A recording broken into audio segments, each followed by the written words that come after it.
혹시 누군가를 오해하신 적 있으십니까? 누군가를 오해한다라는 것은 그만큼 그 사람을 믿었다라는 이야기도 되는 것 같습니다. 그런데 믿었는데 생각과 같지 않게 배신을 당했을 때, 혹은 자기가 무엇인가 이용당했다고 생각했을 때, 혹은 본인이 생각했던 어떤 정상적인 모습과는 다른 모습을 보거나 생각이라고 내가 그런 생각이 들었을 때 오해가 생기는 것 같아요. 오해가 생기면 좋은 관계를 유지하기가 어렵습니다. 그 마음에 믿음이 아니라 불신이 있고 경계하고, 욥은요 하나님을 진심으로 사랑하고 온전히 신뢰하고 하나님을 따라가는 사람이었습니다. 하나님도 욥을 변함없이 사랑하시고 계시고, 또한 욥에 대한 그 신실하신 사랑의 마음을 거두시지 않았습니다. 그런데 오늘 욥은 그 마음에 오해가 생기기 시작하는 거예요. 하나님이 진심으로 자신을 사랑한다면, 하나님의 말씀이 정말로 올바르다면, 오늘 내가 이처럼 하나님의 말씀 안에 살아가는 가운데서 고난을 받을 수 있을 것인가? 오히려 하나님께서 욥을 적대시하시고 욥을 징계하시는 그 이유를 도저히 납득할 수 없는 것이지요.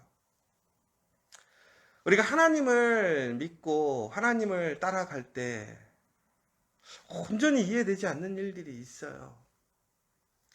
그런데 단순히 내가 어떤 원하거나 내가 바라는 일들이 이루어지지 않는 일들 뿐만이 아니라, 내가 오히려 하나님 앞에 오해를 받거나 하나님 앞에 정당한 그 사람으로 대우받지 못한다고 생각되어질 때 우리는 하나님께 실망이 커지는 것 같고 또 믿음이 사라지는 것 같습니다. 혹시 여러분들도 이처럼 하나님을 오해하신 적이 있으십니까? 그런데 욥은, 그 믿음의 사람 욥은 하나님을 오해했어요.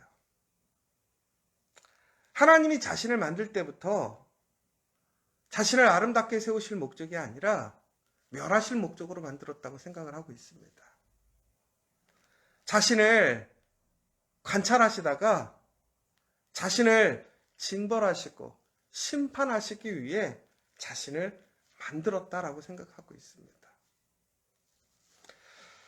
하나님께서 여러분을 어떤 가정이나 혹은 일터, 우리 공동체에 세우신 목적이 무엇이라고 생각하십니까?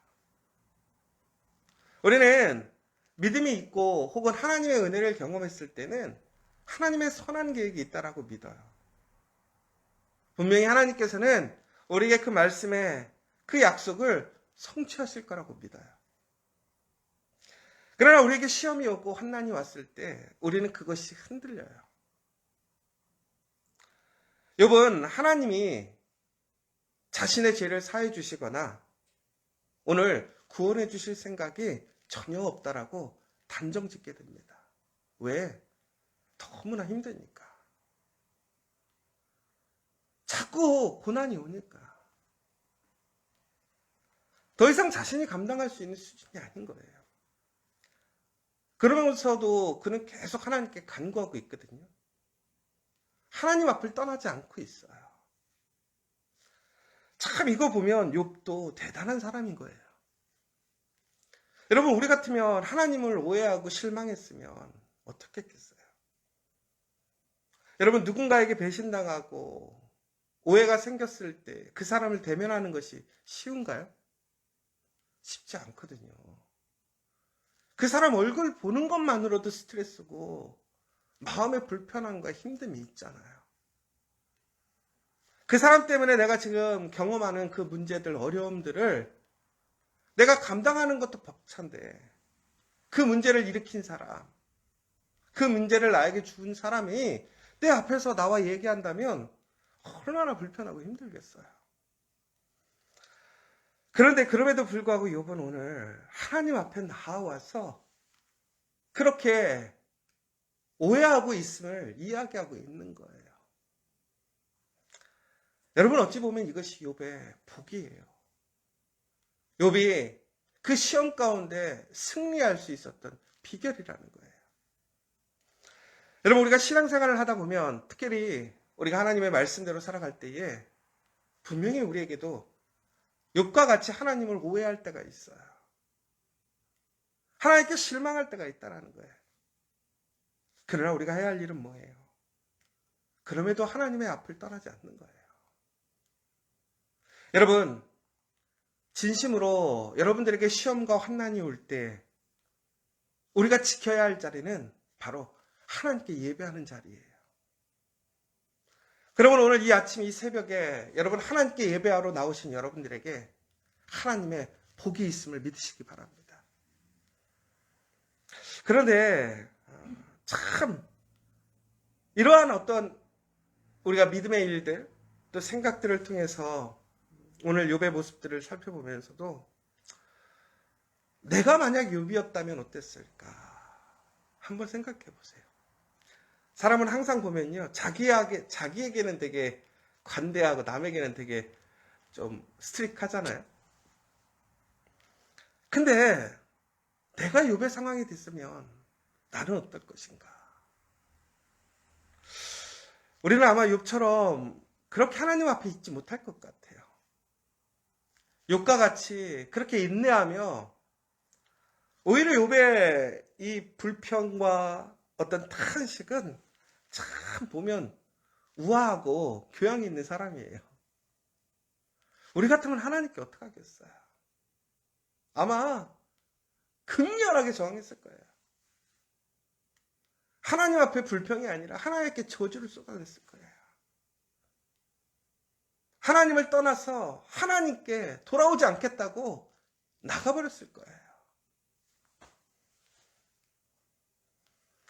그런데 여러분, 그러한 상황 속에서 욥은 완전한 회복을 바라지 않아요. 오늘 욥이 뭐라고 그러냐면요, 잠시나마 평안하게 해달라는 거예요. 자기가 죽을 때가 얼마 남지 않았대요. 그런데 그 죽는 순간 내가 잠깐만이라도 이 고통에서 좀 편안했으면 좋겠어요. 우리가 육신이 병이 들어서 너무나 육체적으로 아프고 힘들 때 우리가 그러잖아요. 잠깐만이라도 그냥 평상시와 같은 그런 순간을 좀 갖고 싶다고. 여러분, 욥의 그 마음이 얼마나 힘들었는지 우리는 이해할 수 있어요.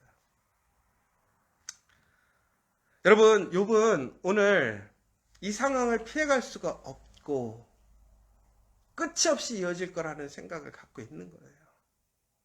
그러니까 이제 그런 완전한 회복이나 혹은 자신의 의로움을 증명하는 것, 이런 것에는 관심이 없어요. 왜? 지금 고통 자체가, 그 문제가 너무 크니까 그냥 그 문제만 잠깐이라도 해결할 수 있고 그냥 피할 수 있고 편안할 수 있으면 좋겠다.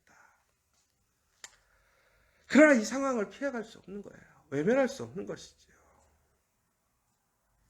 그러면서 우리 또한 욥과 같이 우리의 문제를 해결하고 회복되어지고 하나님의 온전한 뜻이 증명되어지고 세워지기보다는 우리 또한 잠깐만이라도 그냥 편안했으면 좋겠다. 우리가 너무 힘들면 그런 생각 들잖아요. 잠잘 때 아유, 그냥 이대로 죽었으면 좋겠다. 그냥 내일 아침에 눈 안 뜨면 좋겠다. 왜? 내일 아침에 뜨면 그 문제는 그대로 이어지고 있으니까. 어려워지고 있으니까. 그런데 사람들은 그렇게 낙담하고 포기하고 순간의 평안함을 찾아요. 어찌 보면 그것이 당연한 우리의 연약함인 것 같아요. 그런데 우리는 낙담할 때가 아니라는 거예요. 아직 포기할 때가 아니라는 거예요. 그리고 잠깐의 그러한 평안을 구할 것이 아니라 진심으로 하나님께서 나를 포기하지 않으시고 우리를 향한 선하신 계획 가운데서 우리를 하나님의 강력한 오른손으로 다시 일으키시고 세우심을 믿어야 한다는 거예요. 제가 한번 그 생각을 해봤어요. 왜 우리가 이렇게 힘들고 어려울까? 하나님을 오해하게 될까? 그러면 그때는 하나님의 은혜가 없을 것인가?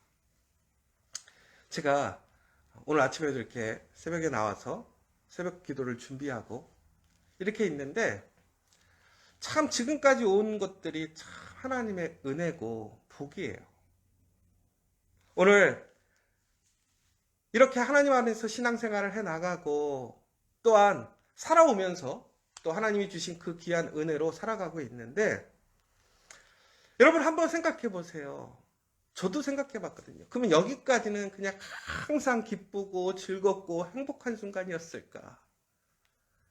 제가 처음에 교회를 개척할 때에 정말로 교회에 2천만 원이 부족해서 이 교회 여기를 계약하려고 그러는데 2천만 원이 없어갖고 얼마나 고생했는지 몰라요.